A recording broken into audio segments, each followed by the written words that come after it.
Castle of Illusion is usually what I refer to as the house that my ex-wife and I first lived in, but it's actually the name of a very old Sega Genesis game. Came out way back in 1990.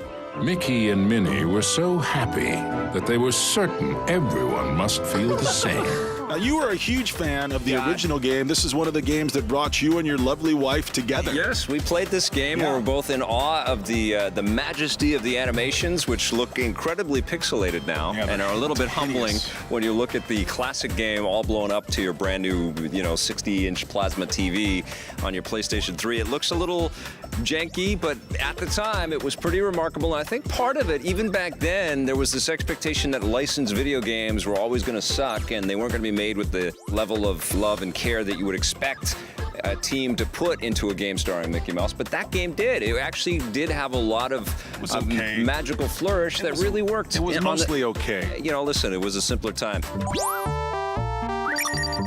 I think this game looks way better than I thought it would. I mean, it's a $15 downloadable game. It's not a long game. You can play it in the span of an afternoon or an evening. I did feel at different junctures transported to this magical other Disney-like land.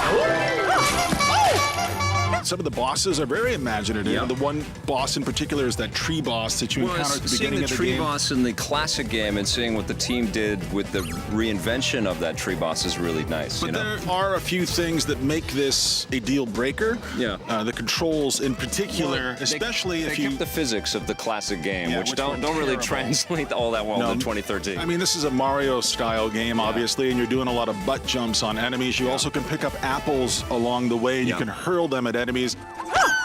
In the original game, there weren't that many apples. Here, you just have tons of. There's apples everywhere. They do repurpose a lot of the same story bites and story pieces. Tell them what the story's about. This is deep stuff. Well, it's this evil witch, Mizrabel, which is a great name, kidnaps Minnie into the Castle of Illusion. And you have to run in, and you go into all of these different rooms, which signify different world types, which are all these creations, these dreamlike hallucinations that Mizrabel has created for Mickey to kind of get past. You're collecting these gems to basically save your girl. The red rainbow gem was finally his.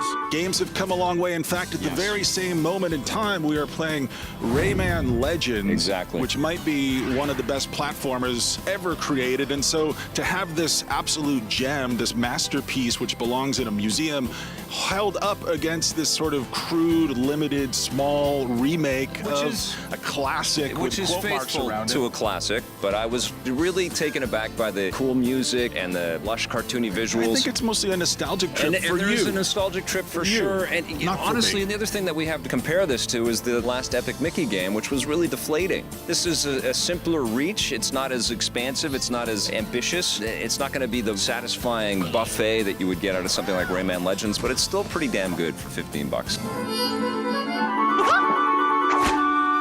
I think you enjoyed it a lot more than I did. I'm going to give Castle of Illusion, the remake, 4.5 out of 10. Now it gets a 7 from me.